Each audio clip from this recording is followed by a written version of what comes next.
Hi, I'm Philip Wilshire, and you're watching a podcast where nostalgia comes alive. It's Jake's Happy Nostalgia Show.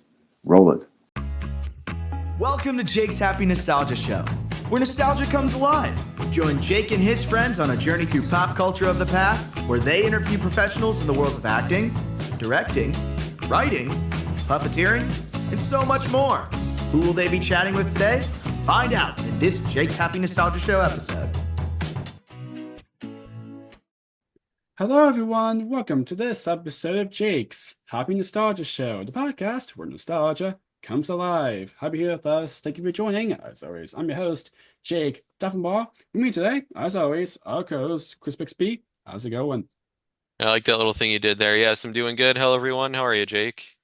I'm doing great as always, Chris. Thank you for asking. And yes, today they might kind of recognize we have in the background, if you can notice, a lot of fun chatting with this wonderful person that has been involved in a certain, a certain group that you all might definitely know of, and a lot of other things that the person got to do over years besides that part. And yeah, it was a lot of fun. Chris, what do we have for today? Yes, folks. Today we spoke with actor, singer, dancer, performer, musician Ryan Desaulnier. Ryan started out performing in a number of theater productions in Canada, where he's from, before moving to Australia for many years and performing in the musical Evie and the Birdman, which was created by John Field. And that led to him meeting Anthony Field, which led to him working for the Wiggles for several years from 2001 to 2007 as a Wiggly Dancer, backing vocalist, or Manzilla as they say, and occasional Wiggle understudy. He also had a rock band, The Vinyl Edge, and is currently back acting and performing in Canada. So we hope you enjoy our conversation with Ryan and the many stories he shares from his years in the entertainment industry. Enjoy. Yeah, see you then.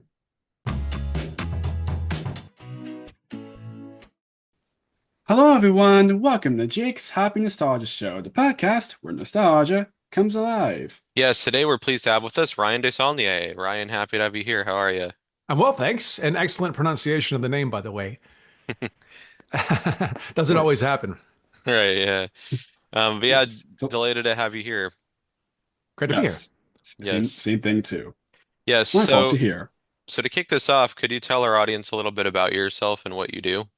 Yeah, sure. So I am an actor, singer, dancer, musician. The reason I'm here today was because I worked for the Wiggles between 2001 and 2000, I think 7 or 8 thereabouts. I've performed in a wide range of things like theater, TV, film, uh, as I said, recording and that sort of thing. But yeah, I did work for the Wiggles for a number of years. I'm originally from Canada, but I lived in Australia for 22 years, and that's when in Sydney is where the Wiggles are based, obviously. And I worked for them while based there. I was, Nice. yeah. Wonderful. Wonderful. So I'm kind of curious, before getting to, start acting and performing professionally, what was your childhood like? Did you always wanted to perform in some way, Uh, kind of like answer two into one? Yeah, I mean, as long as I can remember, I suppose. I have a younger sister who was in the performing arts, and so she's only a few years younger than me. So she would go to dance class all the time, and I always thought looked really fun and really interesting, and I was always interested in that.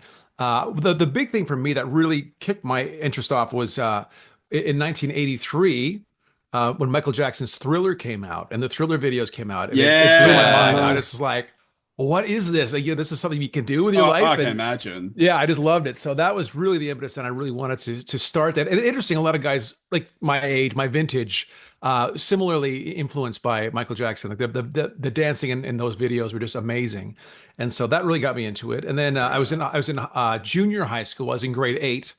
Because in Ontario, where I went to high school, like 7 and 8 was a separate school, and then 9 to 12 was high school. So I was a junior high, and we did there's a like a little operetta sort of show we did, and my music teacher encouraged me to do that, which I did, and I loved it. And that was really where yeah, about that time was where things started to come together, and yeah. And then all through high school, I took dance classes outside of school. I was in like the drama club and did all that stuff through high school. So I did all those things you do, and yeah, that's sort of where it all began, I guess. Nice. Nice. So, who are some of your inspirations getting into the industry? I know you said, brought up Thriller and said Michael Jackson was a huge Yeah. inspiration for you, but did you have any, like, who are some of your other, like, inspirations? Yeah, so I guess as I said, I do a number of different things. So dance, certainly Michael Jackson was a big, influence there. Musically, in terms of music, I grew up listening to the Beatles. Oh, So yeah. it's almost Oh like yeah, of a course. cop out now. Yeah, it's like, oh, that's special. I know. But my dad, he grew up in the 60s. He was a teenager. So he still has actually original pressings of a lot of those Beatles albums. So as a kid, Oh, cool. I used to get up early before school, and we used to have one of those big, massive wooden stereo systems. You lift the top up, and there's like a record player and cassette player. And I would get up Yeah. early Uh-huh. and with big headphones like these, and I would just listen to Beatles music before school. And it was such I loved listening to the Beatles. So that was a huge influence in terms of music. And then also where I grew up, as I said, I grew up in a town called Kitchener, Ontario, which is about 100 kilometers or 60 miles west of Toronto. And there's a place called Stratford, Ontario, which is about half an hour away. And they have I believe they claim anyway. You might want to fact check me, but it's the largest classical rep theater in North America. They do Shakespeare as well as modern plays and musicals. And so growing up, that was always we go see theater there. And that was really aspirational for me as a young person to go. So not really a person, but I guess seeing theater at that venue, which is again, they do really fantastic stuff and world class theater. And that was a big influence as well. So yeah, I guess that sort of covers the bases to an extent. Nice. Wonderful. That's great. So, I'm kind of curious, where did you kind of got to train, for when you kind of started to, acting and professionally, and Yeah. performing professionally starting? Yeah, Yeah. so as I said, all through high school, I studied drama in high school. That was just a class you could take as a subject, and I got lucky. I happened to be I had an excellent drama teacher.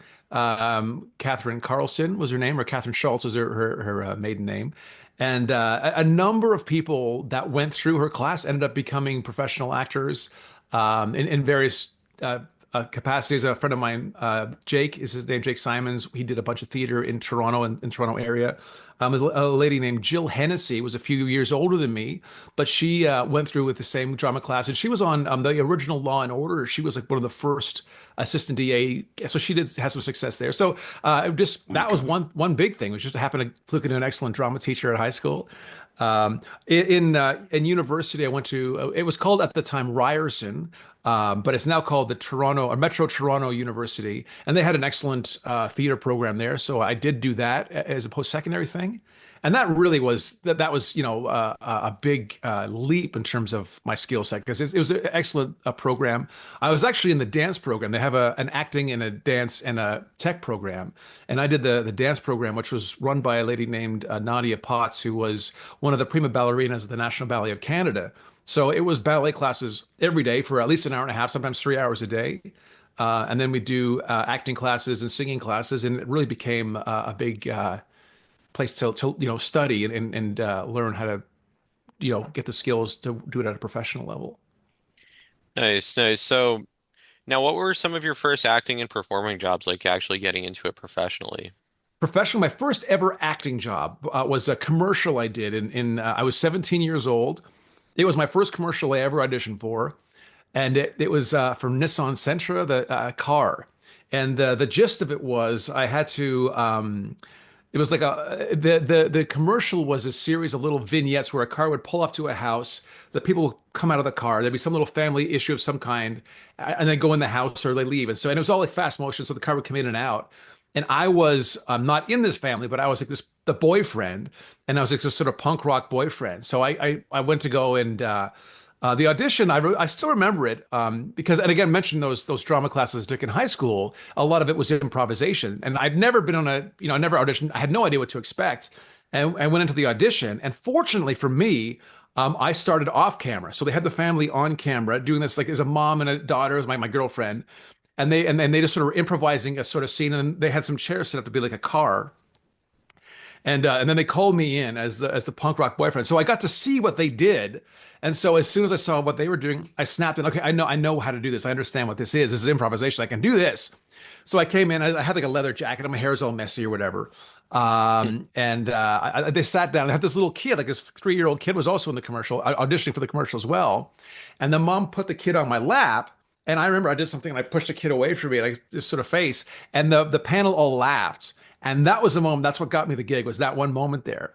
So that was my first professional gig, was that commercial. Now I should also say that yes, I landed my first commercial, and I thought that was it. And it was years before I did my next one. So I got lucky, I think, that first one. But that was my first professional gig, was that TV commercial. Nice. Nice.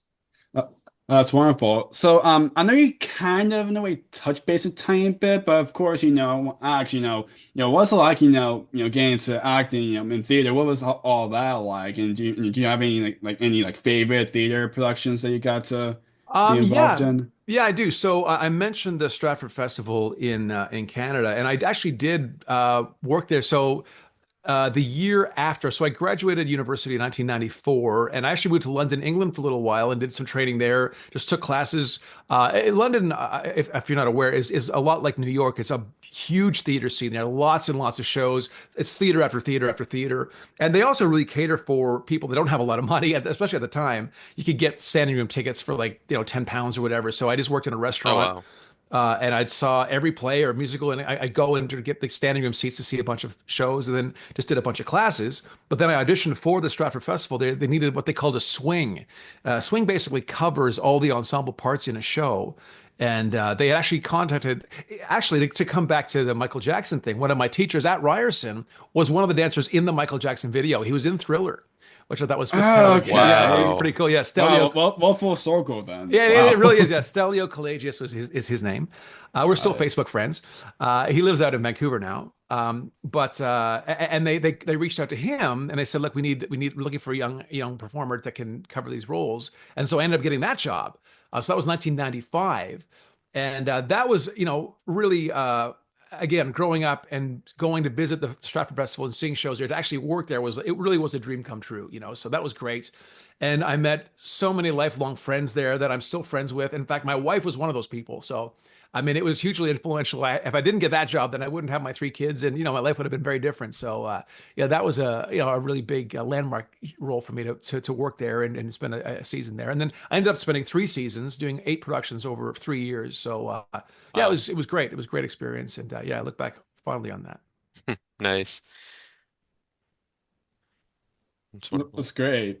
Yeah, absolutely indeed. So now I want to ask now, what was it like, what was the transition from, getting into, from, originally, from Canada to now, getting to moving, to Australia, what Yeah, was all that like? yeah. So that really came about, as I mentioned. My wife, Carolyn, she was an actor, an entertainer as well. She's from Australia originally, and she did the first tour of Cats in Australia, and then Cool. Okay, yeah, Nice. and then they cool. actually did a production in Hamburg, Germany, and so she was Wow. cast in that. She went to Germany, and then in that cast she met a Canadian man, and they moved to England. They lived in London for 2 years, and then they both moved to Canada, and they separated, and we met. So she had been around the world quite a bit by the time she got to Canada already, and then she was here for 6 years. We met in 1995.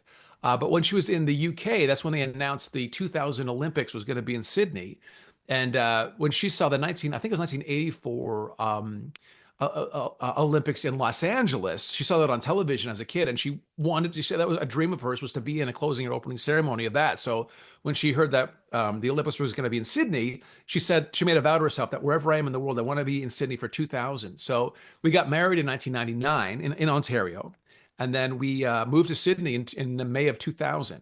And that was the plan. So the plan was to stay for 2 years, and we ended up staying for 22 years. So things went a little bit differently, but that was what we went for that in the first place, was in May, and then the Olympics were in September, and that was just a magical time. It was so. If you ever get a chance to see Olympics or be in a city where the Olympics are on, I highly recommend it. It's a great time. And I was cast actually to be in the closing ceremony, and my wife was not. So it was a bit of a point of contention for a bit there, because that was her dream, and then I ended up getting the gig. But what happened was, one of the women that was in the thing had to drop out at the last minute. And so I'm like, well, my wife's an amazing dancer, and she was in Cats, and she did this and this and this, and so they ended up having her as a replacement. So in the end, she did get to be in the closing ceremony. So we did that together, and it was yeah, pretty awesome experience for her. And yeah, so that worked out nicely. But that's how we ended up in Australia. So we went there. She had still friends there, and I was able to meet some of her friends that were in show business there, and that helped us get established. And yeah, and that's how the Wiggles thing came about. I had a friend of hers who was a professional actor and dancer. I don't know if you've ever heard of a company called Tap Dogs, but it's an Australian tap show, and they tour the world. It's quite a successful thing, and he was in that. And he got me in touch with a singing teacher who was excellent. Amanda Dolby's her name. And she was in a small, like a new Australian musical, small, like a workshop sort of level of a new show called Evie and the Birdman. Right, yeah. And that was written, Yeah. you may have heard of that. That was written by John Field, who was the Mm-hmm. brother of Anthony Field, the Blue Wiggle. And Exactly.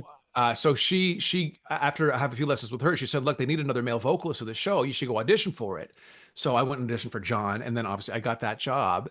And then Leanne Ashley was the choreographer of the Wiggles at the time, and she was also John got her to choreograph this show, so she got to know me. Oh, wow. And then when Okay. Anthony came to see the Interesting. show, yeah, Anthony came to see the show, and Ash said Ashes. Everyone, her nickname was Ashes. Ash. She said, "Look, you should really think about hiring Ryan. He's really good." And also, another point of interest is that Stratford Festival production. They did a Gilbert and Sullivan production of a show called The Gondoliers, which was a favorite of Anthony Fields. He loves that show. So when he Oh, found wow. out, yeah, I know he found out I was in that. He was super excited. He wanted to ask me all about that show. And so yeah, so he came to see our little production. It was a little 200 seater. We ran for like a week in this little co-op production. But that he came to see it, and yeah, we sort of hit it off and started talking, and that's how the Wiggles thing came. He offered, I think it was so that all happened in 2000, I think 2001, Yeah. and he offered me my first tour with them was what they used to call the Big Show, but as an Australian tour at the end of in December of 2001 was my first sort of job with them. And that was Yeah. I was understudying Greg Page for that one. He needed a yellow wiggle understudy, so he had me do that for that first one. And Oh, Ah, interesting. wow, yeah, really? yeah.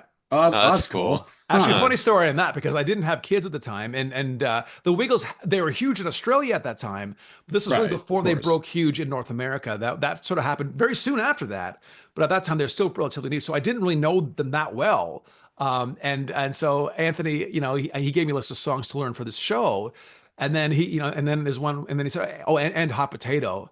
And I said, "Okay, well, how does that go?" And he looked at me like, "You don't know Hot Potato?" I was like, "I don't know. I didn't know it. I didn't know it. I'd never heard it before." So I learned it. Obviously, he gave me a bunch of CDs to learn all the songs, and I never did do the Yellow Wiggle. I don't think I ever did the Yellow Wiggle. But I was hired to do that, and then I was like one of the red Oh, coat okay. dancers in the show. But just they needed a guy that could do it if needs be. So yeah, that was my in initially. And then from that point on, then I became mostly because then Sam came back because he was not in that tour. Sam Moran came back, who became the main Yellow Wiggle understudy, and then obviously he became the Yellow Wiggle. Mhm. Sam also, by the way, was in that Even the Birdman production, so I knew Sam Moran before the Wiggles because he was in that show also. Okay.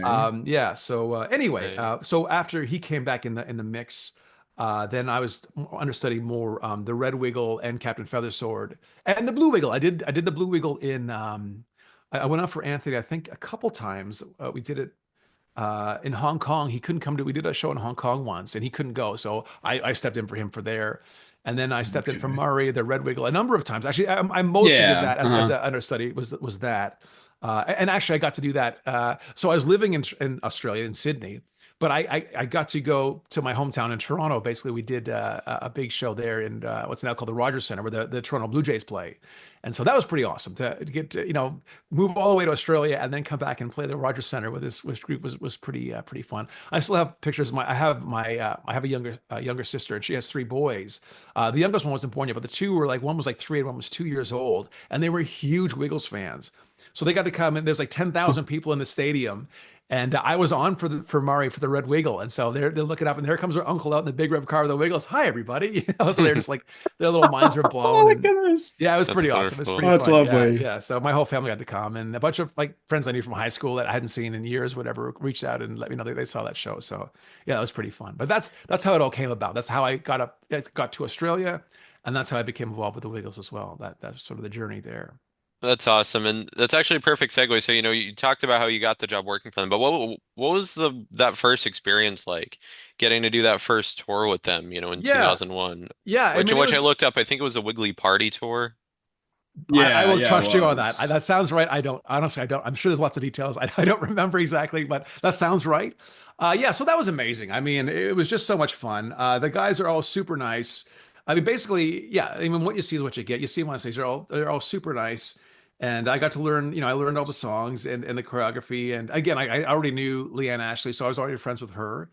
And yeah, everyone was just really fun. I mean, you're traveling. I'd only been in Australia for like a year, and so there's a bunch of places I'd never been to before. A bunch of the other capitals, like we go to, Adelaide. That tour starts. You fly out to Perth, which is on the west coast, and then we did Adelaide, which is sort of like in the south, and then I think Brisbane, Melbourne, and then we end in Sydney.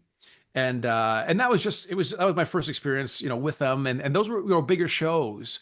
So still, in an auditorium. So like we're talking a couple, few thousand people would go to see those, and like little kids, and so it was just so much fun. It was just such a joyful experience with families coming and having so much fun, and having little kids jumping around, and yeah, it was really it was great, and I got to see a bunch of the country I'd never seen before, and yeah, it was pretty awesome. And then in Sydney, what they do, because again, it being in the southern hemisphere, um, uh, Christmas is in summertime, so Yeah. they Yep. do this thing every year called Carols in the Domain. So they just like Yep, Christmas carols. exactly. Hmm. Yep. Yeah, this Yeah. big Love that show. event. Oh, those So cool to performances. see like I YouTube remember videos of seeing. Wiggles doing their Yeah, performances. those Yeah. are always Yeah, a lot of fun. yeah. So we got to do that my first season, and I ended up doing that a number of times over the years with them, and always so much fun. But yeah, so it was great. I mean, it was just a great experience. Obviously, so much fun to be a part of, and that I'm was great. sure. Yeah, Yeah. yeah. So I guess kind of starting off with the touring aspect, like, if you can remember, because I know it was long ago now, but can you share any memories or stories from your years of touring with them? Like, what are some of the things that stick out to you the most from, getting to tour with them? Like any stories from like being on the road or anything like that? Yeah, yeah. I mean, lots. I mean, in trying to compartmentalize and remember, but just purely just off the top of my head. I mean, yeah. Again, it was overall a pretty amazing experience, and I got to see parts of the world I'd never seen before. I mean, I think I've been to, and again, I can't verify this, but pretty much every state in the United States I've been to. And cities that most people as a tourist you wouldn't necessarily go to. So I got to see parts of the states I would never have seen, and also parts of Right. Canada. I'm Canadian. I lived here for a good chunk of my life, and I'd never been. I've visited cities in Canada I'd never been to before. We toured to first time I've been to Edmonton and Winnipeg and a lot of those Saskatoon I'd never been to before or since touring. So that was really great. The tour, a basic day on the road in the States was we had big tour buses, and so a typical day we do shows like afternoon and early evening. They weren't late because they're little kids, so we're not doing like Yeah. late shows. It's not Yeah. like a concert where you're going till that late. But Yeah, exactly. we'd wake up in whatever town we were in. We'd usually stay in at some point we get to a hotel most nights. So we wake up at the hotel. We'd had a call time for the bus, and they were very pedantic about time being not late was very important. That Anthony ran a very tight ship, and so we get on a bus at a certain call time, and then we go to the venue, and then we'd have like time to warm up. We do like group warm ups, and then if we had to rehearse sometimes, depending on where we were. Sometimes we go to, and the show was always evolving and changing, and they're adding new songs, and nothing was ever, the show at the end of the tour was always different from the beginning of the tour. So we would rehearse songs if we had to. Anthony had some crazy new idea he wanted to do. We'd rehearse things, or if things weren't quite working, we'd try some things out. We do sound check. Sound check was always fun because we had the whole venue, but there's no audience there yet. And they all love music as well. So we do what we had to do, and then if we had time, which we often did, we just pick up guitars and just sing songs and play different songs and just do basically for the cleaners of the venue as they're getting the place set up. So that was really fun. That was a typical thing. And then we do our shows, which are always heaps of fun. And then we get on the bus, and often we have like pizza on the bus waiting for us when we got there, and then drive anywhere from, it could be as little as, if you're on the East Coast, a lot of those big cities are pretty close together. So maybe an hour and a half or 2 hours drive. But sometimes it could be a lot longer. Again, like when we did Western Canada, it was like 12 hours between venues. So a lot of driving. Right. It just and then depends, with the exactly locations. Yeah. where we were. Yeah. So that was, and then wind up and then repeat the next day as well. So that was a typical Right. day of touring. I was thinking about this. I haven't thought about this in a while, but I sort of, in anticipation of you guys asking, we used to play Xbox was a lot of fun. We used to play Xbox on the bus. Yeah. Yeah. Uh, Right. yeah, I remember Right. So I seeing like remember. a clip in Yeah. like one of the documentaries, like some of the dancers were like playing Xbox. I thought that was Yeah, kind of cool. yeah, that's right. Yeah, so the Yeah. way the tour buses were arranged, there was like at the front of the bus there was like a lounge area with like a big TV and a kitchen and that sort of thing, and some couches. And then in the middle of the bus there would be like all the bunks were there. So there'd be a door, there'd be like two bunks, like they're like three high and two deep, so you could Hmm. fit what's that 2, 4, 6, like you could fit 12 people on the bus. And then there's a lounge in the back of the bus as well.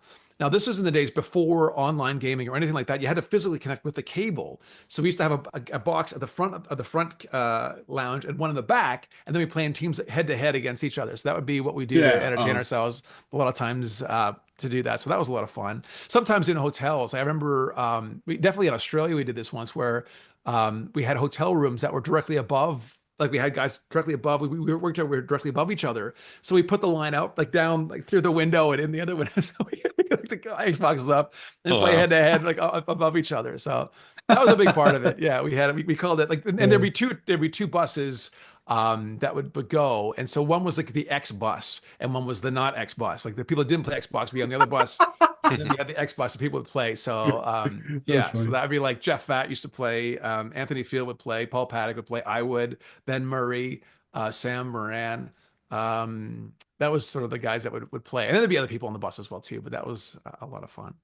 That's Uh, awesome. Right. Oh, yeah. that's cool.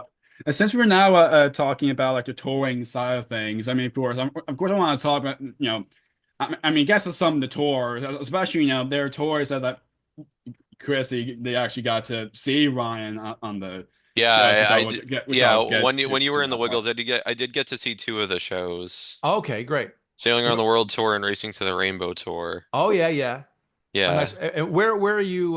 Where was that, Chris? Where were you? So those were both in Worcester, Massachusetts. Oh, okay. Okay, Yeah. nice, nice, nice.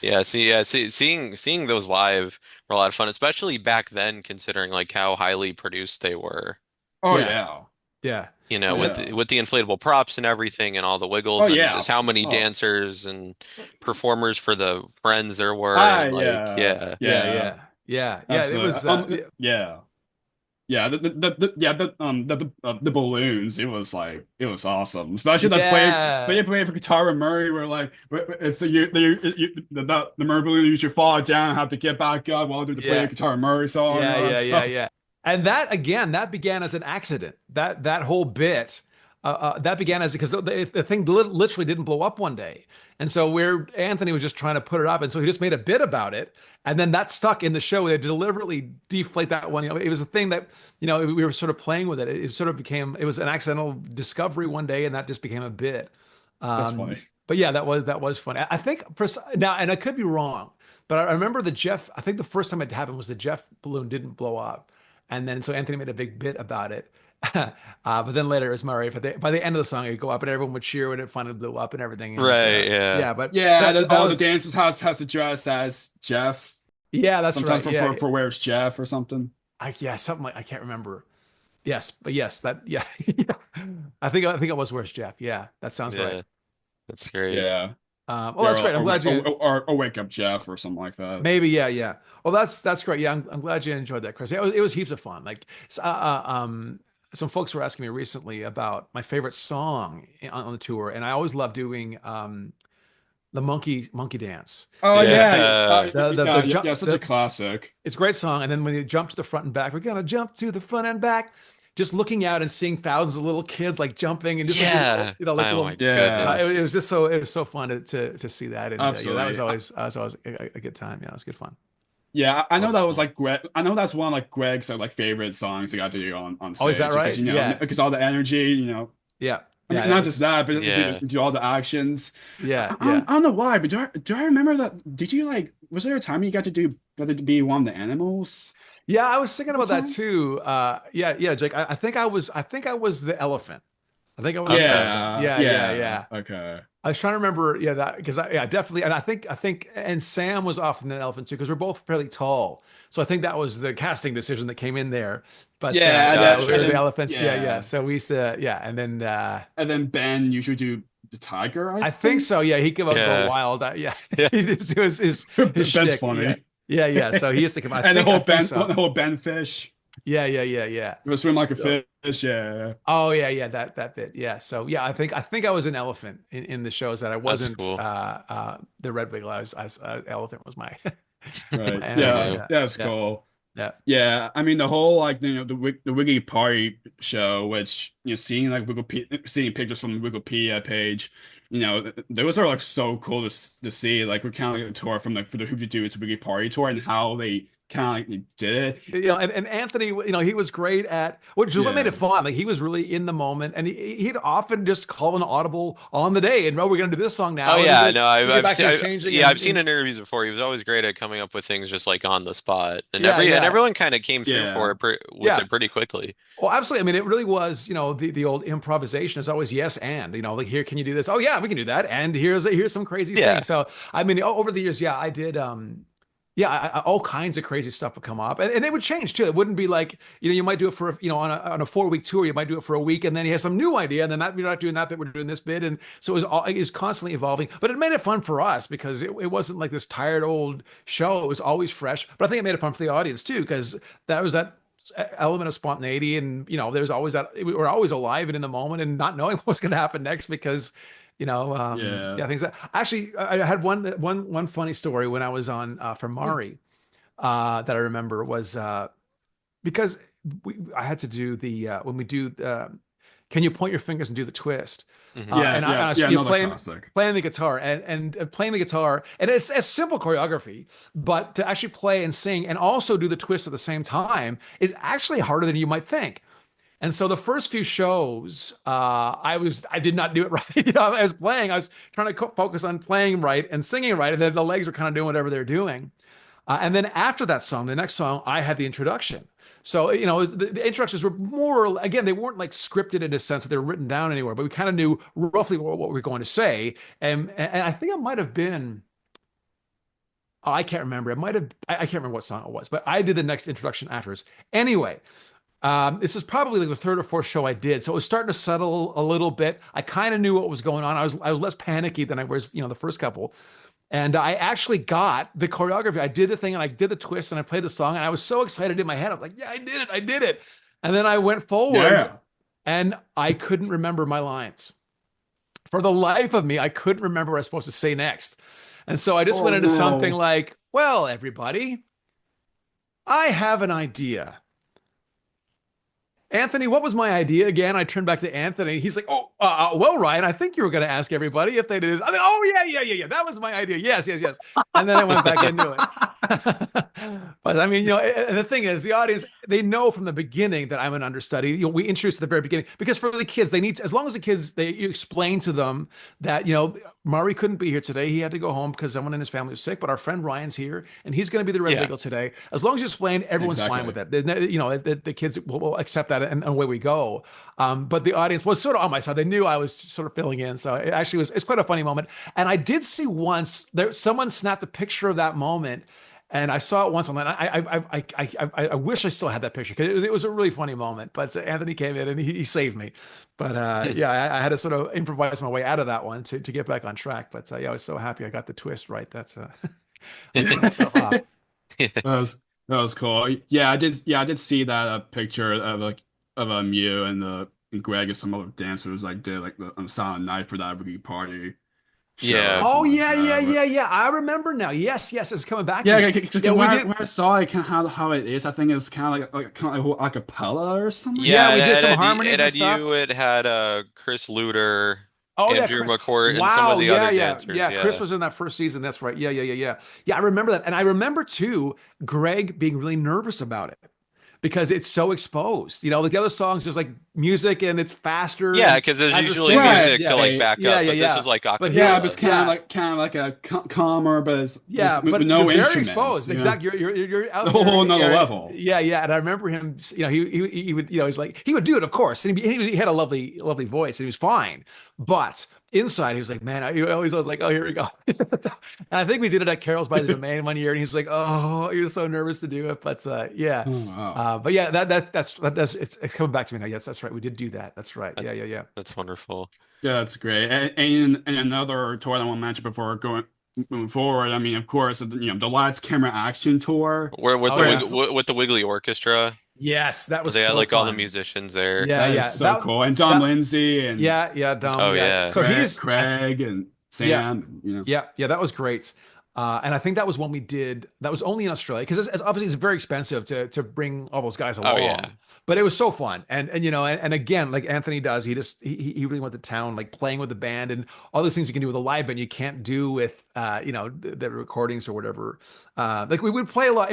Otherwise, we would play live to a track. So a lot of the instruments that you saw were recorded, but then Mario was playing live over top of that, and Jeff was playing the keys, and whenever we saw instruments, they were live, but it wasn't, the full band. Whereas that one, the Lights Camera Action was, there was no track at all. It was just a live band, and it was super fun. Exactly. It was super fun to play with those guys. Yeah. Yeah, yeah, It, yeah, it was such a cool concert. Like Yeah, yeah. kind of that whole like kind of like it's a different type of way of music. Yeah, which I'm exactly. sure that the kids who got to see that actual show was like, Yeah. wow, Yeah, I hope kind of so. that Yeah, wow type yeah. of thing. Yeah, yeah.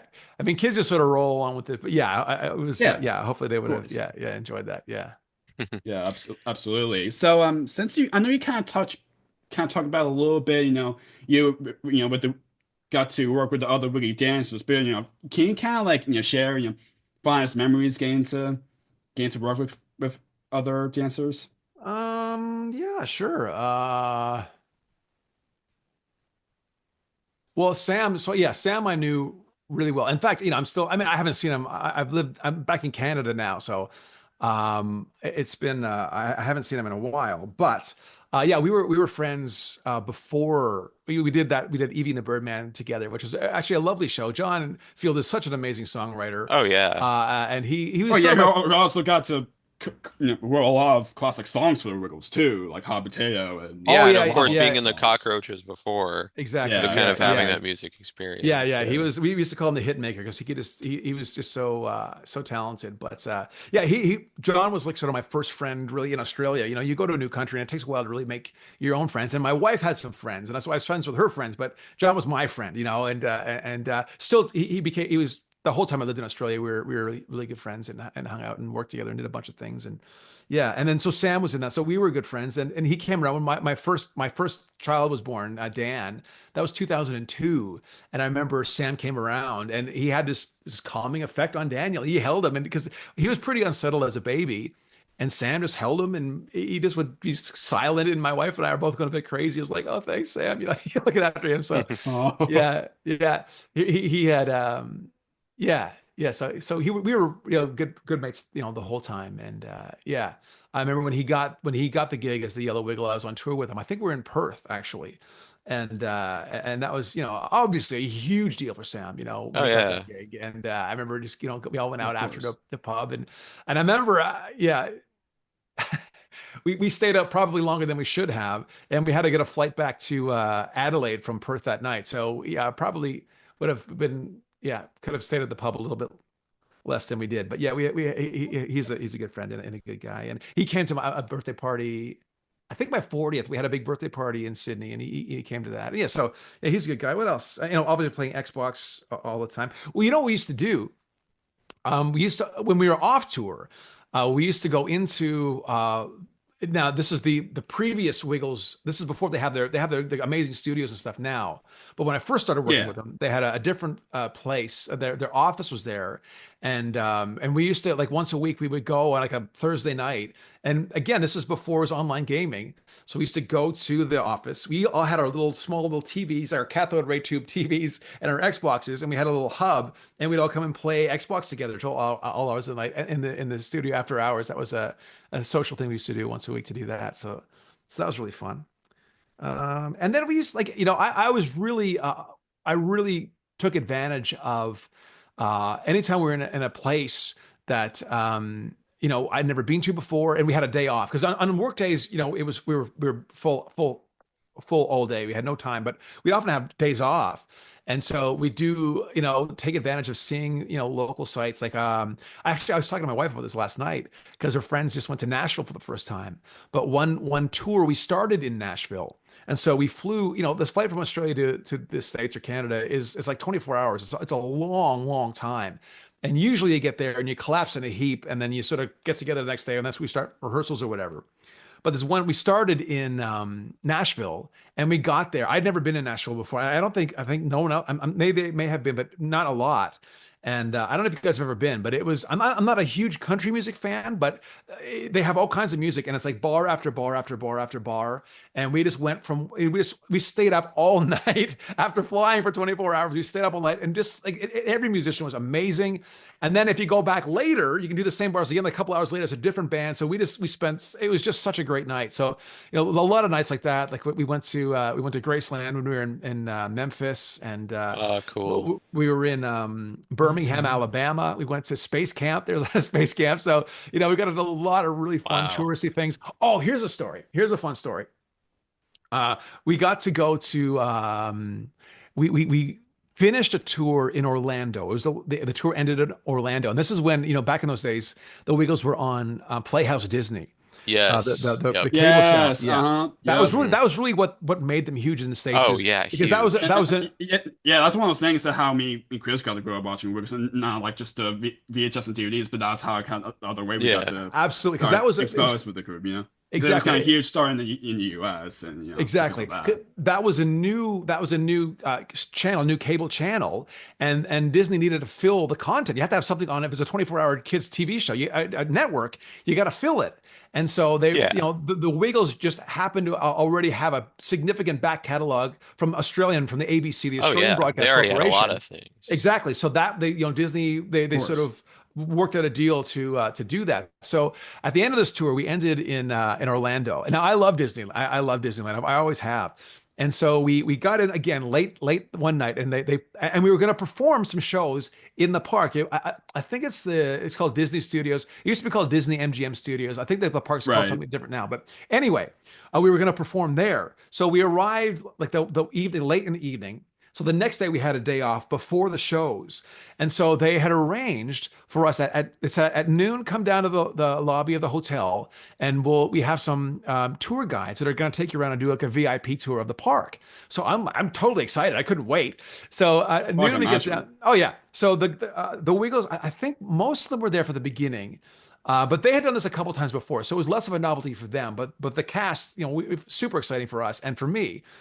And so we got there, and it was most of the cruise. There's probably about 10 of us, maybe 12 people. And they had 4 tour guides. And they said, so here's the tour guys are talking to us and say, so here's how it's going to work, guys. We have vans, and we'll take you to any of the theme parks you want to, any of the Disney parks you want to go to. We can go between the different parks.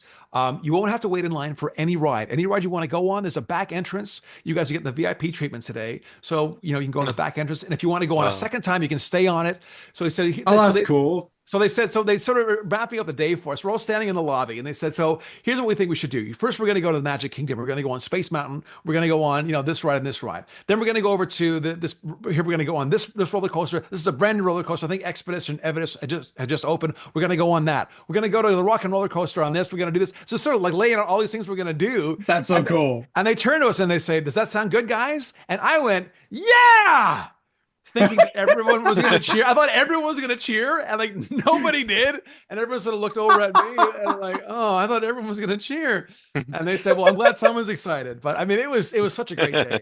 And I stayed. So some of them, as the day went on, some of them they had other things that they left, they got tired or whatever, and other people joined us. I remember Paul Field, that was the other Field brother, that was the producer Mhm. for a long time that worked for them. Yeah. He came later, and so by the end of the day, there's only about 4 or 5 people left. But I was still with them, and I was with this one lady, and so there's 4 guys at the beginning of the day. By the end of the day, there's only one left, and I was with that lady from noon to midnight.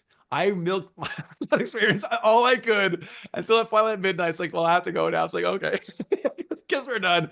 But yeah, I was milking that for all it was worth. It was a pretty awesome day, and they just had so much That fun on sounds those on the rides. awesome. Yeah, Wow. it was really fun, and then it was lovely because that woman was she previously was a Snow White. That was her. She worked for years as Snow White. But then she had a little kid, and so and she was a bit older by this point, so it was harder. But she came back to see the show, and I remember being in doing the show, and I saw her in the audience with her kid, and so I got to wave and see her there. But yeah, that was a pretty special experience there. So yeah, like I That's said, awesome. I just you never know what life's gonna throw at you. So I was always like, whatever I have an opportunity to do anything, I'm just gonna do it. I'm gonna jump in and try it out and have some fun. And yeah, so we got to do some pretty amazing things over the years. Yeah. That's That's wonderful. wonderful. So, so now in terms of the Wiggles, because I know you already talked about how you knew Leanne Ashley already. But in the Wiggles, what was it like learning under her as a choreographer? Oh, really good. She's yeah, she knew her stuff, and she was great. We would have warm ups, so she'd run warm ups, and yeah, she was a great choreographer. She knew her stuff, and she was good, a lot of fun and good person and fun to hang out with. So yeah, so she was great. Um, yeah, and then she left a while into it. I think we had, and then I think Katarina was doing some choreography, and she was Yeah. really good. Yeah. She's still with him now. So and we're Yep. also still Mhm. Facebook friends. And she was great. The Wiggles, they know, they keep people around that they enjoy working with, and you gotta be, a good, because they used to say it's like you live in a submarine, like those tour buses. You're together all day, every day, and they really wanted to get people that were having fun and wanted to be there, and yeah, so Ashes was great. And Katarina was great. And yeah, it was everyone that was involved was really, they wanted to have positive and fun people to be around, and yeah, enjoy the work and be Oh, fun to be around. oh, that's great. I mean, I know we kind of like touched base a tiny bit about you got the feeling, several times for Murray. Yep. There's actually going back to it briefly. I saw there's like a YouTube video. One of the times that you got to fill in for Murray, it was like one time like it did you and the rest like did like the concert like we just called it Wiggles Live in concert for Holly, where like Oh, we four yes. got to Okay. got to got to do hoop de doo for that. Yes. Yeah. Yeah. So that And was, then you had to do like donate for that or something like kind of Like a like a yeah. commercial donation or type of something. thing. Yeah, Yeah. so that was a special event. So Holly was a young person, and again, I could be foggy on some of the details, but Yeah. my recollection was that Holly unfortunately was someone who died of cancer.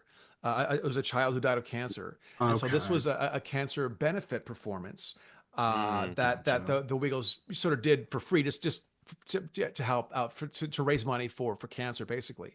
And but Murray, they committed to do it, but Murray couldn't do it. So I think that was my first time doing that. And so yeah, I think Mm. only did a couple numbers, but that was amazing too. That was at the Opera House in Sydney. We got to perform there. That's the only time I got to perform Okay. there. But again, another iconic thing to be Oh able to yeah. do. Very Oh, And historic absolutely. and landmark. what was even Yeah. more fun about that was that my mom and dad happened to be in Sydney visiting at that time, so they got to see me in the Opera House. They saw me at the Rogers Centre in Toronto, and they saw me at the Opera House doing the Wiggles in Sydney as well. So that was pretty fun. Actually, that same night, as a little fun fact, is after we performed that, the John Field Band was playing in a pub in Sydney, and we went to go see them play because they do a Mhm. great they do Oh great. yeah. Yeah, Oh and yeah, then absolutely. he got me up and I sang a song. I think Brown Eyed Girl or something. I don't know, but I sang some song then as well that same night. So that was a pretty awesome night. But that's what that was. It was a benefit That's nice. performance. I think Murray had already, because it was before a tour was going to happen, and he was with his family on a holiday before. Because again, it's the challenge with the touring, and ultimately that's why I stopped doing it. Is the being away from the family. That's always a tricky thing. So I Yeah, think Murray exactly. had prearranged to spend some time with his family before the tour. So I happily stepped in to cover for that one. That's Oh, that's awesome. wonderful. And That's Yeah. great. And and previously, like a while back, we actually did. Speaking of Murray, we actually did got to speak with Murray. He's Oh, okay. Yeah. he's so great, and he's Yeah, still top doing guy. wonderful Yeah, wonderful things. yeah. Now doing things for the Soul Movers, and Yeah, yeah, so yeah, you yeah. know. He's a great guy. I have nothing but Oh, nice things absolutely. to say about Mari. He's yeah, super nice and it's a lot of fun. And yeah, and all of them, like they're all super generous guys. They're all they were really generous with the money. And with the touring, like they really looked after the cast. More than Oh yeah. they had to. Oh yeah, And of say they were course. really and like Anthony, like he let me. This is early days of doing what we're doing now. Like this is pre-FaceTime. I can't even remember what it was. I think it was called iChat. It was an early Apple program you could do like video conferencing. But it's very Okay. early days, and this is before you couldn't even do it on like on a PC computer yet. It was like sort of, and I didn't have a Mac computer, but Anthony had an extra one, so he just lent me his computer so I could chat with my family back at home. Or I think I had one, but Oh, needed that's so two. nice So of him. yeah, and then Oh my wow. parents came to visit, and he took him on. He had a really nice boat. So we went to get a tour around Sydney Yeah. Harbor, and so yeah, they're all really nice guys, and yeah, a lot of fun, and yeah, Yeah. Yeah, yeah, that's great.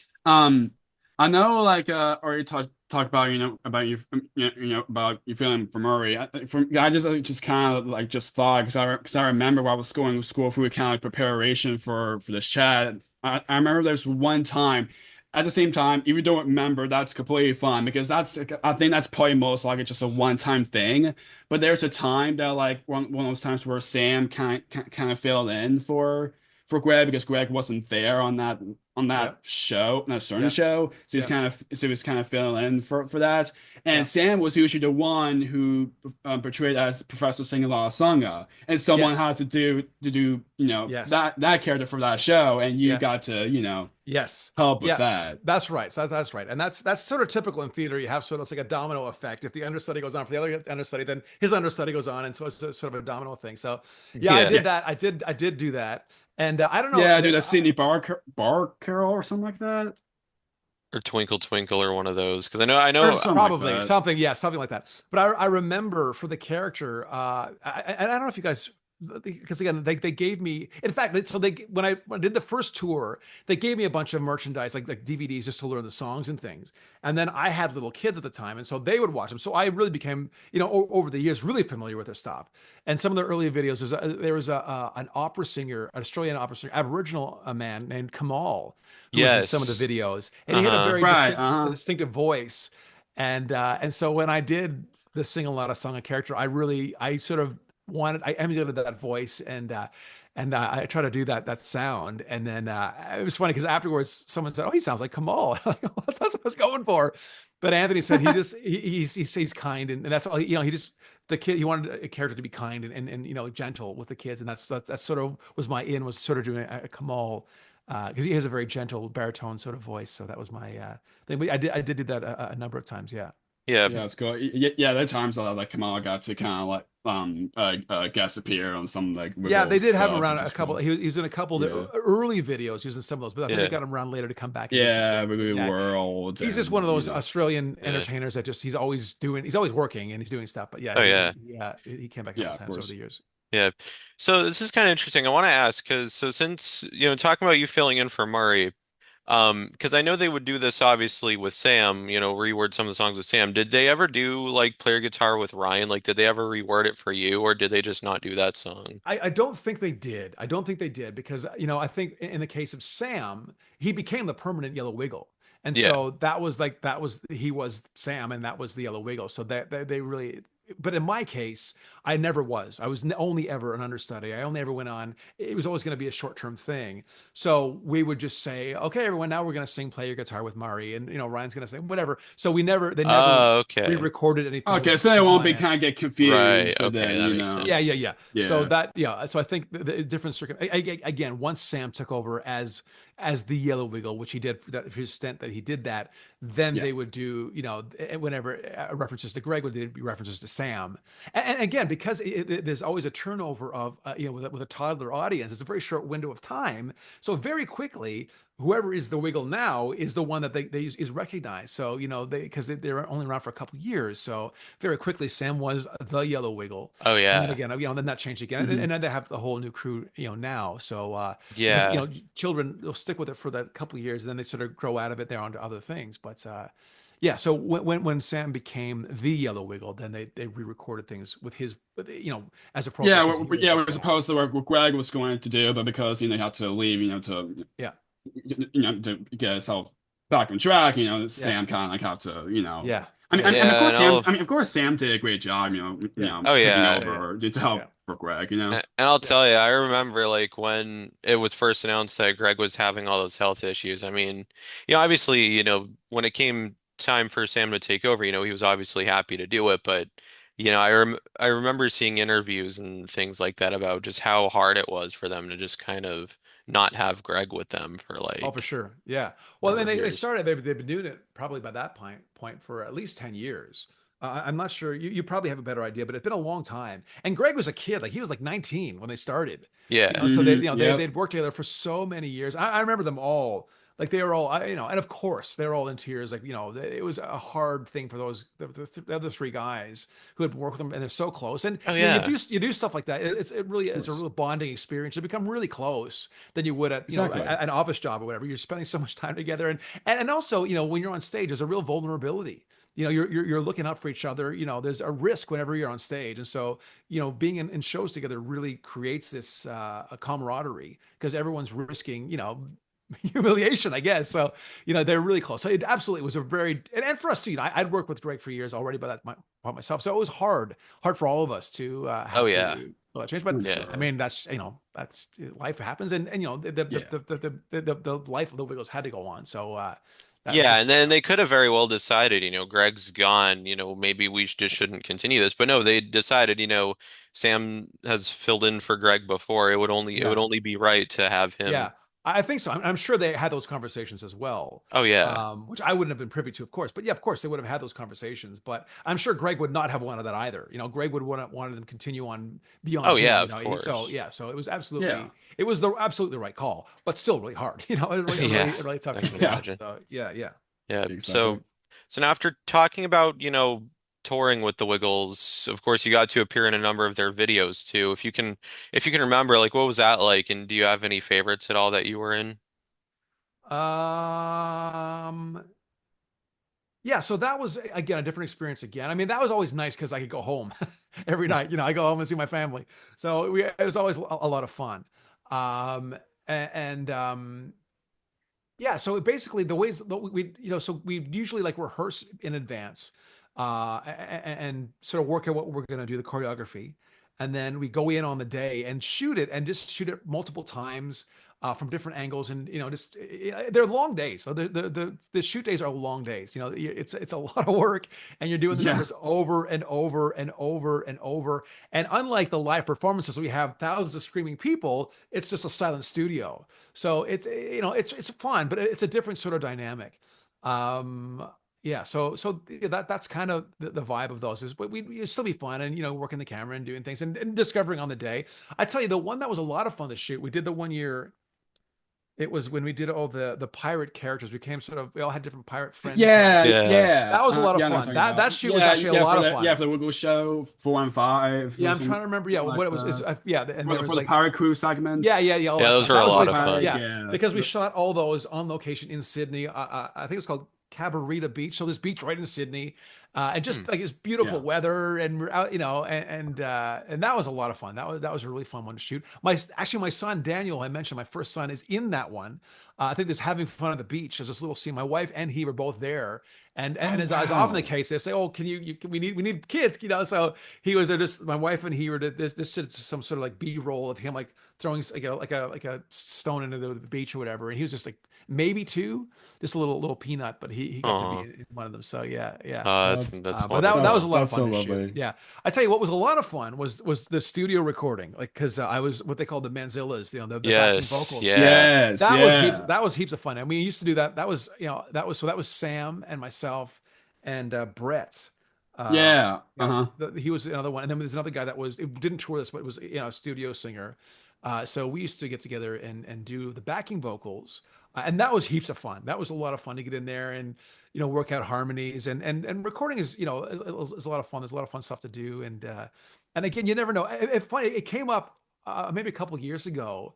I was with my kids and we were just hanging out, mucking around as we do, and we were making chicken noises, and I'm like, hang on, did you know I'm a professional chicken voice? And they're like, what are you talking about? And there's a song, Here Come a Chicken, hiccup and chicken, a chicken down the road. And they needed someone to do a chicken, who's, the chicken sound. And they're like, so who's got a good chicken sound? I'm like, oh, I can do a pretty good chicken. So, okay, I become, so I did it. And it was one take. Instead of just let the thing go, we're going to Oh, record it. really? Wow, yeah. Wow, Whenever that's there's I cool. remember whenever that the, song very well. Yeah. yeah, Oh, okay. me So Wow. too. Oh, whenever yeah, there I was remember a that song a break, lot. find it, Yeah, it just so I like bark, bark, bark. I just like chicken noises in. So I made them all. I made yeah, my family listen to my that's so chicken cool. noises. So yeah. So again, so recording was always a lot of fun. Just hanging around and going through. And yeah, I learned so much about music and recording because it's children's music, but the amount of work and often we'd have more instruments in those recordings than you have in a rock band where you might have a couple guitars, bass, and drums.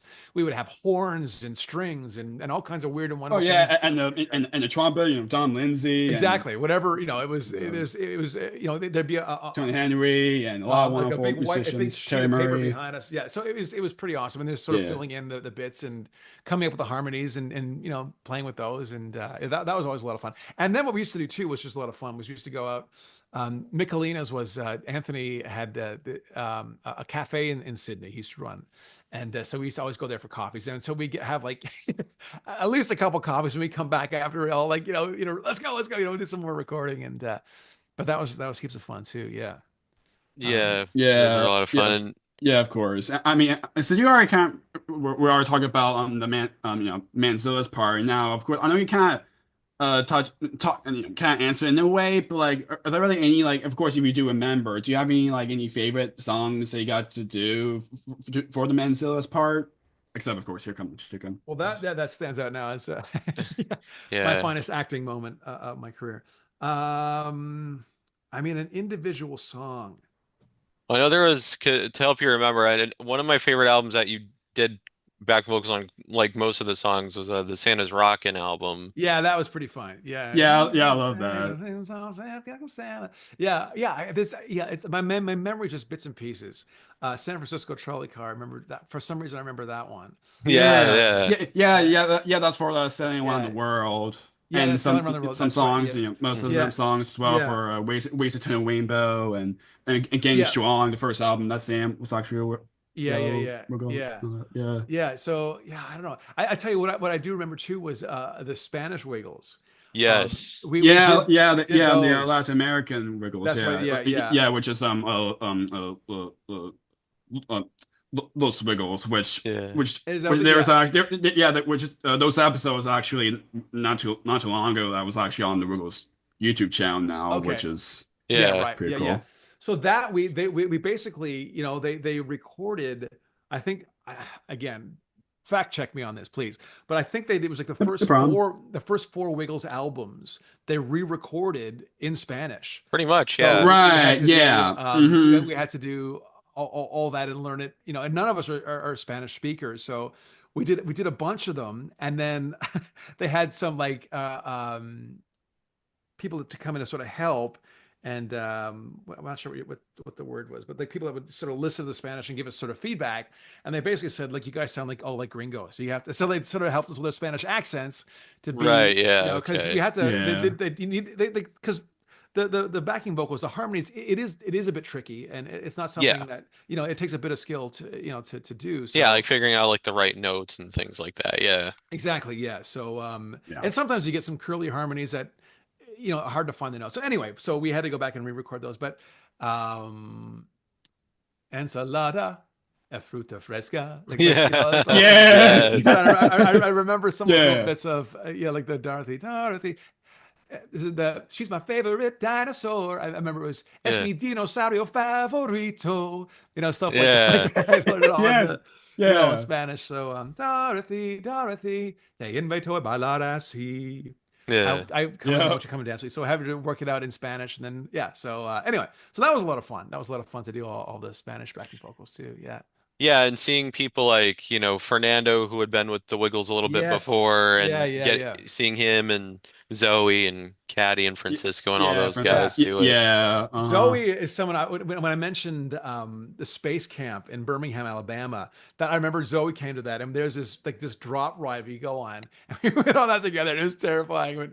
I just remember, yeah, she was one of the people that came on that. I'm like, do you want to go on the drop? I'm like, I don't know. So we were both like sort of dared each other to go on it. So yeah, we went on the terrifying drop ride in space camp in Birmingham, Alabama. It's funny when we were in Birmingham because I remember it was noteworthy because like a month before we were in Birmingham, England, and we did a UK tour and we were in Birmingham and then we were in Right. Birmingham, Alabama. So just we were getting around. We were getting around quite a bit. There was the speaking of Sam and the UK tour. So that was a little bit different because we did daytime shows. We didn't do evening shows. And they didn't really have like the big tour buses in the UK like they have in the States. So we really Right. just we I think we just rented like 5 cars and we had to like drive ourselves around to where we're going to go. And I don't know how, somehow I became one of the drivers of the car. And again, I really like, I turned it into a Wow. tourist, like, we leave somewhere and well, I think we left London and we had to go to somewhere else, but I managed to do a stop to Bath and Stonehenge. I'm like, anyone want to come see Stonehenge with me? So some people that were keen to do touristy stuff, we'd do that. But one day we were in Oxford, England, and Oxford is one of these old medieval towns. I don't know if you guys have ever been there, but it's not at all a grid like a North American city normally is. It's this big old medieval town, and it's just this. The streets are this gnarled mess of streets, and I'm driving, and I was in the last car of our little. We had a little convoy from the hotel to the venue on the day, and I Hmm. was in the last car, and somehow I didn't make the light turned red and I couldn't get through the intersection, so I had to wait, and then I couldn't make this turn, and I got stuck, and and there's traffic coming from all directions, and so I thought, look, I'll just do a lap I'll just do a lap and then come back. I'll just turn right or turn left, I guess, because they drive on the left. I'll just do a lap and come back and hit this turn again. Of course, I turn left. I turn left again. I turn left again, thinking I did a circle, and I'm somewhere completely different. I have no idea where I am, and this is pre-iPhone. There's no Google Maps. There's no Siri. Where is? I had Oh no my idea where to go. gosh. I had no map. So I'm Oh like, what do I boy. do? So someone else in the car got, because we did have mobile phones, but not iPhones. I remember the iPad, no, the iPods were the thing. Everyone getting their iPod and Yeah, having music. right. Yep. Because my first tour, Right. here's the thing, here's a technological thing. Our first tour, we all had the CD sleeves, and we'd all like share CDs. We had like our portable CD players. We had our little things that we had like our, you just unzip it and have all your CDs in it. And then the iPod came in a couple years Mhm. later. Like, this is amazing. You put all your music on this thing. Anyway, so that's early technological things. But so this trip, I'm lost now in Oxford. I have no idea where to go, no idea how to get back.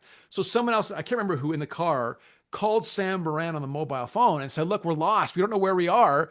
So he had a map of the city. So it was like the Amazing Race kind of thing. He sort of figured out where we were, and then he's guiding us to turn left here, turn right here. We're trying to figure out how to get back to the venue. Eventually, we did.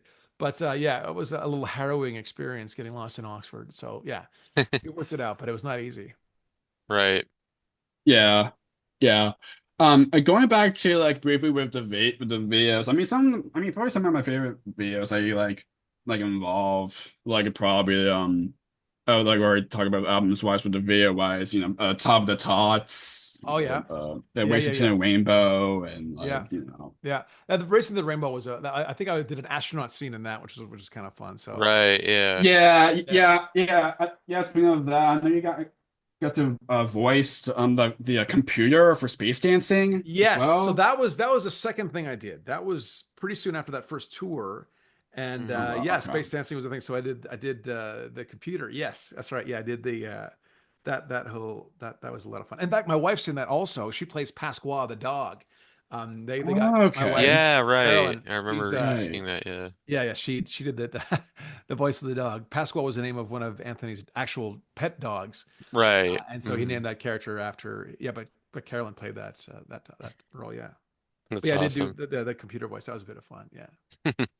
Yeah, yeah, and of course, like space dancing. It was pretty interesting because it was kind of like the kind of first like kind of like the kind of an animation kind of like a video. So it was kind of Yeah. Yeah. like cool Yeah. for them to give it a try and see what happens. But I Yeah, mean, I exactly. remember it was a cool video. Yeah, that was a Yeah, cool local concept. yeah, it was a fun sort of thing to do. And It was a local Sydney animator that they got to do that, and yeah, it was again trying to do something different. And again, those were still early days. Like they didn't have that was before they really blew up. So Oh yeah. it was much more limited budget with things, but that was something they wanted to try something different and see how they could. I think they may have done like a bit of something in one of the videos for the Are you compilation talking video. about the are you talking about the Wiggly animation? Yeah, Yeah, like when they yeah, Yeah. because like in some of the episodes they would have like animated versions of like some of the songs. yeah. So it may have been connected. Again, I'm not 100% sure. I just did what I was told most of the time, so I'm not sure it's all those Right. things.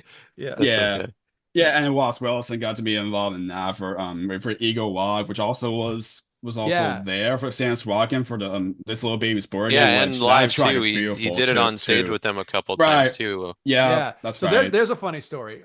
Eagle Rock, because that was Captain Feathersword's song.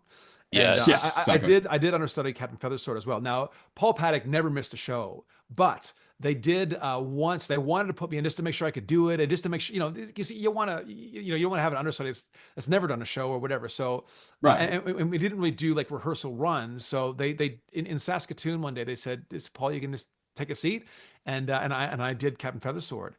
And so at the time in that number, what we had was it was a flying rig. So it was you had this sort of waist thing you'd wear, and then these wires, and it was all done by computer. So the all like when you go up, you go across the stage and do this whole thing. It was all set by computer. So they just hit go, and it was a preset sort of pattern you do. And so you sort of Captain walks out on stage, and then there's a little intro talking, and then he sings Eagle Rock, and then and does the thing. Now with the fun part of this harness is you can do spins. So you sort of like you sort of do like a little like a tuck, and you sort of spin yourself around, and you can come up the other side. Now I was Okay. thinking about this. We were talking about this recently because I'm quite long in the body, so I'm not sure my weight the balance is a little different than maybe Paul Paddock is. And so this is in rehearsal. They fly me up. I'm singing the song. I'm in the full Captain Feathersword thing, and I try to do a turn, and I think I did one. Now the guys beforehand, the guys who rigged this up, they said, so here's how you do the flips. If you get stuck upside down, whatever you do, don't grab the wires. It's okay, got it, sure. So I get up there, I'm doing the rehearsal, and I do a flip, but I think I kind of got it on once, and then I got a little cocky, so I thought I'll do another one. And then I couldn't right myself. I was hanging upside down. The thing's like going across the stage, up and down. I'm hanging upside down on this thing. So I'm like Oh trying to pull no. myself up, trying to pull myself up. There's nothing, really nothing I can do. So what do I do? Of course I do what they said not to do. I reach up and grab the wires. Oh Now, No. boy. oh yeah. And the reason they tell you, I discovered why you don't do that is because your feet are on the ground. You're not holding yourself on anything. So as soon as I grab the wires, I start spinning. So now I'm upside down and spinning, going across the stage. So finally, eventually, I managed to right myself. I got down, and I'm like, as I left the stage, I said something like, "Buy me hearties. I'm going to be in traction for a little while," or something like that. And anyway, the crew all thought I was pretty funny. So I had another go at it. They let me try it again, and the second time I did manage to do it. But yeah, my first Yeah. attempt at flying was not a huge success. But yeah, by the time I got the show, it Oh was fine, and gosh. it was a lot of fun. And yeah, Yeah. got to Wow. do that. It's crazy. I know you kind of touched base a little bit of that, but of course, what was it like into playing a Gallant George in the pirate crew segments for Oh, that for was heaps a of couple fun. of the TV series? That was heaps And of fun. do usual, that type of Yeah, thing. yeah. So that was all. So what that came about. Yeah. We were doing a show. We were performing at Madison Square Gardens, and Hmm. Oh I yeah. had Oh yeah. I had some Of friends course. in the business that were there watching the show, and they were talking about it, and they loved the show. But they said, it would be great if you because we had people in the dancers. They're talking about something about if we had it'd be great if you had a character or something like that. And so I started talking to Anthony. I said, like, how would you think about if we actually instead of just being like generic dancers, we actually sort of developed characters? And he really liked the idea, so he sort of developed the different characters and sort of meeting our personalities, I suppose, to an extent of kind of who we were already. And so that was Gallant George, and yeah, so George was like the old fashioned. He had like the World War One flying ace kind of thing with a scarf and everything, and George was sort of an old fashioned name, which is actually my grandfather's name. But yeah, so that was the thing, Oh and wow. again, Anthony wanted them all to have like positive things. So George was, I'm here to help us, trying to have for kids to have positive role models and things, to be helpful is a great quality to have. So yeah, that was heaps of Of fun. It course. was just so silly, and yeah, you got to do that, and Oh yeah. And again, they that, were that Paul Pag a lot for those like segments, and yeah, Yeah. so That cool. again, recording those was really fun. We have to record those and find the little character voices in those moments and things. And whatever it was. Yeah. That was fun. So that was a lot of fun to watch. And again, just to have Yeah. a little bit to contribute and something a little different. And that was one. Then we did that was those characters. We did the all the flips. We were like pirate friends. I think yeah. I can't remember. That was sort of the impetus of it was being the pirate friends, and then rather than just being generic, to actually develop them into individual little characters and have a Yeah. bit more to say and do. And yeah, so that was a lot of fun. Yeah, That was fun. Yeah, and there that's were awesome. there were a couple interesting segments. Like the one that sticks out to me that you were in was when like the pirate crew got to play soccer. Right. Yes, here's a story. Here's a story. Yeah. So we were out in a field somewhere, and I couldn't do this again if you paid me $1 million, but they had a camera set up, so it was a long way away, and all I had to do was kick this like. It was sort of we're doing like a montage, and Captain Right. Phasma was training us to do different things, and they said they just want one really good kick, Ryan. So just kick it like straight ahead, so that like I kick it straight ahead, and the camera was off to my left. It was a long way away. Like it was probably at least I don't know, like 20 feet away. It was nowhere near me. And I line this ball up, and I'm doing all the all that sort of thing. And Captain Feathersworth's doing his yeah, whatever. And so I run up and I kick this ball, and the ball went straight at the camera.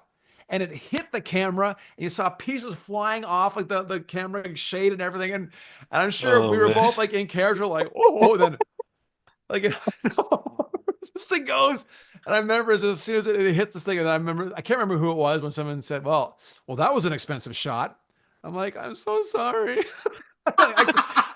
I'm not that good. If you said they hit the camera, there's no way I could have hit it, but it just fluked into smashing the camera. But that was a soccer match.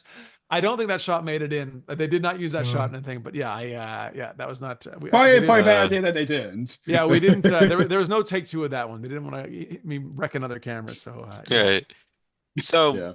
so now after, the Wiggles, you talked about how you would stay friends with people like John Field. That what I was gonna ask is like, did you stay in touch with like anyone like after the Wiggles? Yeah, so I mean, yes, for sure. And Facebook is a wonderful way to keep in touch with people, and so Yeah. so certainly, I mean, John absolutely is. He's still I consider him one of my best friends in the world. So yeah, I was friends with John. I saw him a lot. Oh, we live fairly close together in Sydney as well, so that made it easier because Sydney's a big city, and yeah, so. But yeah, I definitely stayed in touch with John. Mari again was someone I stayed in touch. I didn't see him a lot, but I did see him a bit, and I had something, because I had a band in Sydney and he had a band in Sydney, so that was a common Hmm. interest. And we talk about gear and what amps you're using and what guitars you're using and stuff. And I'd see him play a few times, so I did sort of keep in touch with him to an extent. Um, and then Sam, we were friends too.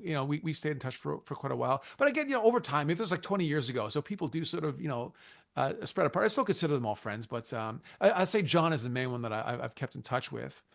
Um, in terms of like social time and really hanging out, and just we're just friends, like really close friends, and his wife's super nice, and our families and their families know each other, and I helped John out. He had another number of other side projects John did, so I'd often help him with those. He had some different things. We worked Yeah, all the together. musicals and stuff. The musicals, yeah, there's a couple. So if you go to his website, there's a bunch of stuff that I did for him, Oh yeah. which is Yeah. Oh fun. yeah. Oh yeah. The Wishing You song. I love. Brother Who Yeah. Loves Me. Oh, Thanks. Yeah, seeing Yeah. videos of that on YouTube. you're saying on those. It was Oh, awesome. thanks. Yeah, that was. I mean, it's such a great Of song. Such course. a great song to sing. So yeah, so that was a lot of fun. Yeah. And we actually did a pilot for a kids thing. Yeah, which is called Thing. Mako and the Awesome World. I Yeah, remember that's seeing that right. on his YouTube channel. Yeah. Yeah, that's right. So we put that together. That was something we worked on together. It was sort of a concept that we did. And unfortunately, that's as far as it got.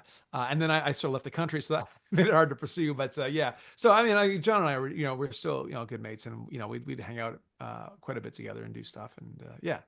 So yeah, to the extent you can, you stay in touch. Actually, I ran into him recently because I just moved to Canada and Katarina. So again, Facebook friends. So you stay in touch as you do. But she tried to reach out to see because they were touring Ontario where I'm living now, and we tried to make it Right. work to meet up. But I was busy doing another show. I'm sort of doing other stuff now, so I wasn't available to do it. So yeah, we'll happily meet up with those folks if the opportunity presents itself.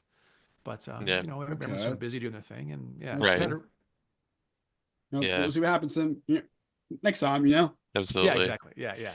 Yeah. So now in music, of course you talked about how you had another how you had your own band, the Vinyl Edge. Yeah. How did that all kind of come about, and what were your experiences doing that? Yeah, so that came about. So once so just to I guess the exit story from the Wiggles is that I had three kids by the time I left, and I was watching them grow up on Zoom basically. I was on the road for months of the year, Yeah. and I just thought like I need to be there for my kids. They can replace me easily in the Wiggles, but there's no Yeah. replacement. There's no replacement dad. So Exactly. And I that's took a step back. essentially why Course. Murray left too, because Yeah, Yeah, yeah, when all the original guys left, that was kind right. of Murray's reasoning, was just kind of, he was away from his, well, not even just kids, but family in general, Yeah, and he yeah, yeah, wanted to and spend more he, time and he, with ju- he them. just missed them. And of course, yeah. of course, no matter what, if you're in a band that's huge popular, of course, as first comes first. Family comes first, no Yeah, matter what. absolutely. So Yeah, yeah. So that was it. So I basically took a step back from show business full time, and I became a teacher. I went back to school, and Hmm. I was like a high school teacher for about 13 years in Sydney.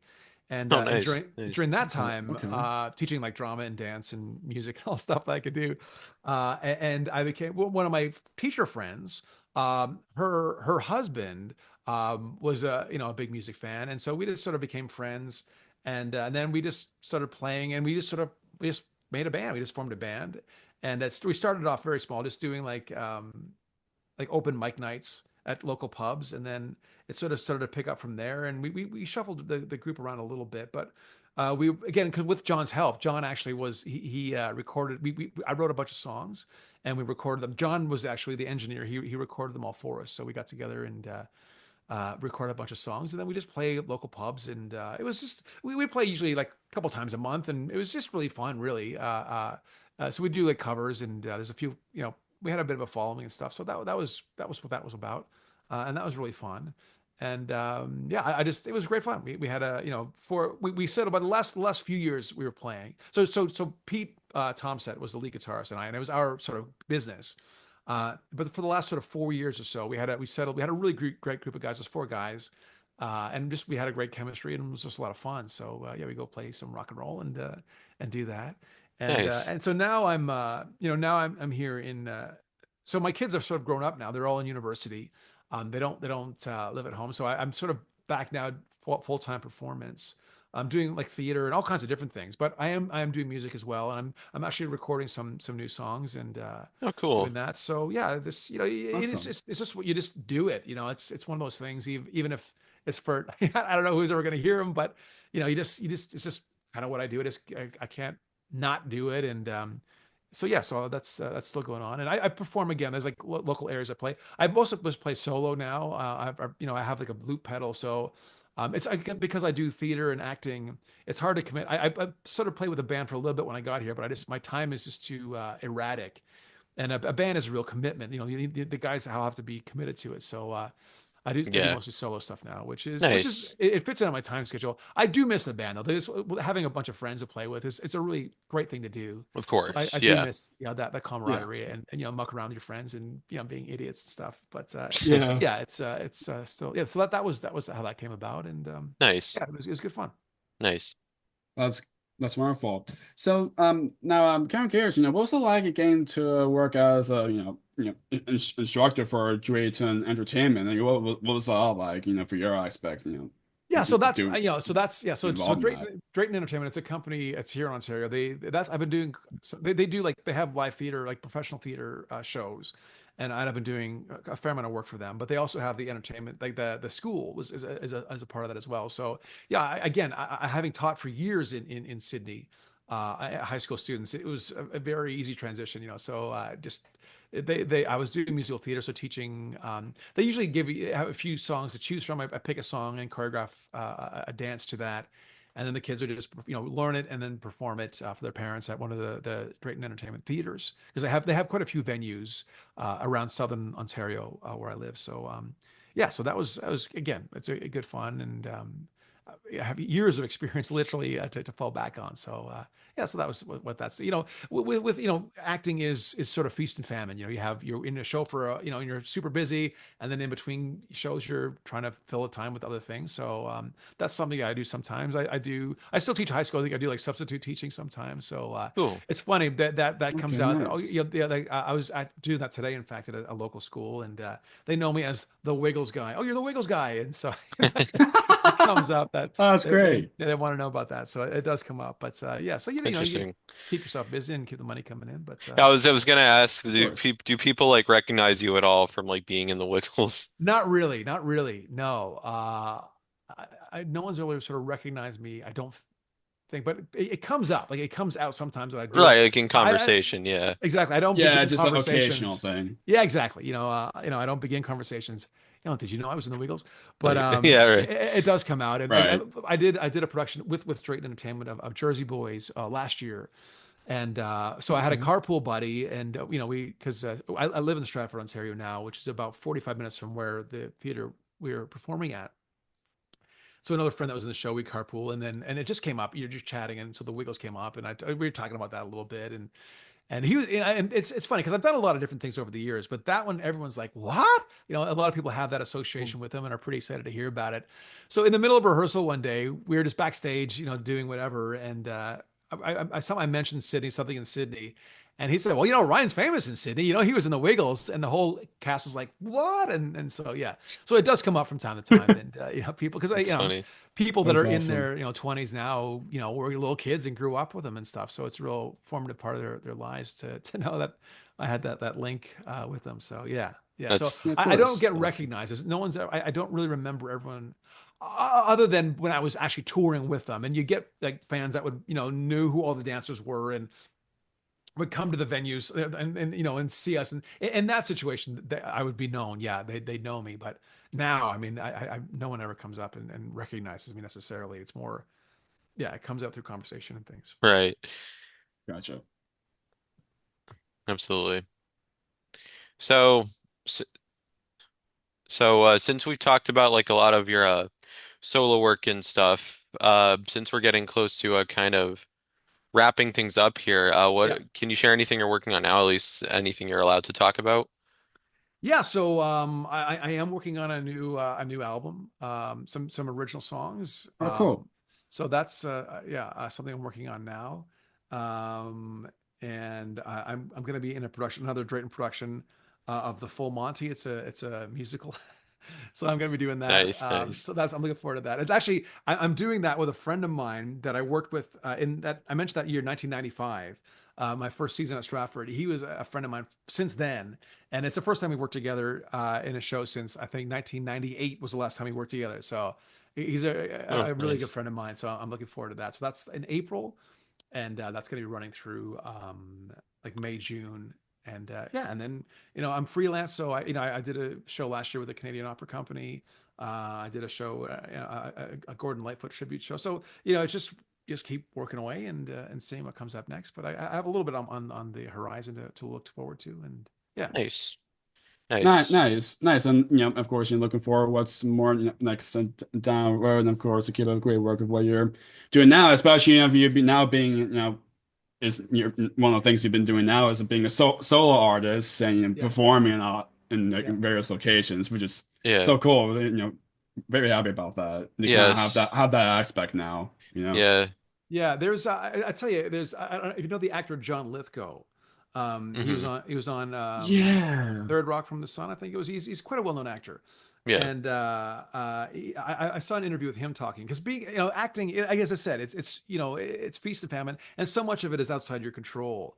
And he said it's good for creative people to have something that you can control. And he does writing. He's a writer, and he's writing a bunch of books and things. And so for me, music that's what I can do. I can control that. I can do that, and that's something I can have a creative outlet. That's something that I can control, and I'm not at the mercy of just waiting for casting people to call me up and audition and stuff. So it's really, I think, for as an artist, I find that's an important thing to have something that you can create, that you can control, that you can do. I don't have to depend on someone else offering me, do you want to record some stuff? I can just do that. I have the studio at home. And so, yeah, so that's an important thing for me. It's a really helpful thing something to work on. In the Nice. yeah. Nice. So this last question that Jake's about to ask is a question we ask all of our guests at the end. Go ahead, Jake. Thank you very much, Chris. So, of course, the podcast is called Jake's Happy Nostalgia Show. When you think of nostalgia, what do you think of in your own words or terms? How would you define the word nostalgia? What does nostalgia means to you? Yeah, I suppose it's thinking back to a time in your life where you had happy memories and things that you're fond of. And for me, really, when I think of nostalgic things for me, it's my kids. When they're little, and we lived in the same house in Sydney for 15 years. We had this lovely house, sort of northern suburbs, so it was quite like bushy. And I just think back when the kids were little and running around the backyard, and we were playing dinosaurs, and I chased them around or whatever. So that's sort of I think, thinking back to a time in your life that you remember fondly and you enjoy thinking about. Nice. Great word to send on. That's wonderful. Thank you so much. Well, Ryan, thank you so much for taking the time to do this. This is a blast. No problem, guys. Thanks for your interest and happy Of wiggling. course. Yes. Yes, And you as Happy well. Wiggling to you too, Ryan. And and thanks again for doing this, and looking All right, forward for no worries. more. Okay. Yes. Take care. Enjoy the rest of your day, Ryan. You too. Thanks again. Take care. Thanks, guys. All right. Bye. Bye, Ryan. Bye. And it's goodbye from us as well. We absolutely enjoyed our time speaking with Ryan Desaulnier. And Ryan also has a website, and a link to that will be in the description down below for anyone who wants to connect with Ryan or check out his work. Keep on the lookout for more wonderful interviews coming your way. And as always, what do you say, Jake? Keep nostalgia alive. Take care, everyone. See you next time. And remember, keep on wiggling. Yes. Happy wiggling. And what Wiz fans all say. Take care. Bye. Bye. Hello, everyone. Again, you all should know who this is at this point. Before the usual outro at the very single, at the end of every single episode, of course, I just want to quickly stop by, say thank you all with this amazing support we've been doing for all 300 episodes. Thank you all very much for continued support. The show wouldn't be like it was today if it wasn't for you guys, for all the support, and for you all enjoying what we've been doing with all these wonderful guests who got to chat throughout all the 300 episodes. It's just wonderful, and I'm sure you all will definitely keep on lookout for wonderful, fun episodes coming your way. It's a lot of fun for me, and on behalf of the rest of the team. Thank you very much for the continuous support, and y'all will definitely keep your eye out for a lot more fun and the nostalgia episodes coming your way. But until then, as I always say every single episode, keep nostalgia alive, and see you next time with next 300 episodes. We'll see what happens. Though I'm sure it probably will happen because how much we love fun doing this. But yeah, see you soon. Take care, everyone. Bye. Hello again, everybody. It's Chris Bixby here, the co-host of Jake's Happy Nostalgia Show. Firstly, I'd like to thank all of our wonderful fans who have supported us throughout all these wonderful episodes from episode 1 all the way to episode 300. I know, so many episodes. I'd also like to thank my very good friend Jake, the host, for sticking by me throughout these 300 episodes, as well as our good friends DJ Bob Runkle and Kieran for helping to oversee the podcast and help us with things we might need assistance with. I'd also like to thank our wonderful editing team, Simon and Drew, as well as all the other wonderful people who have helped edit our episodes. Lastly, I'd like to thank another good friend of mine. His name is Trey. He records the intro and outro of the podcast. He's done a wonderful job with that. And yeah, here's to 300 more. Oh, and Trey, hit us with the outro. Thank you for tuning in to another wonderful Jake's Happy Nostalgia Show episode. Be sure to follow Jake and the Happy Nostalgia team on social media, check out our website, and stream the show wherever you find your favorite podcasts. And as always, remember to keep nostalgia alive. Bye-bye.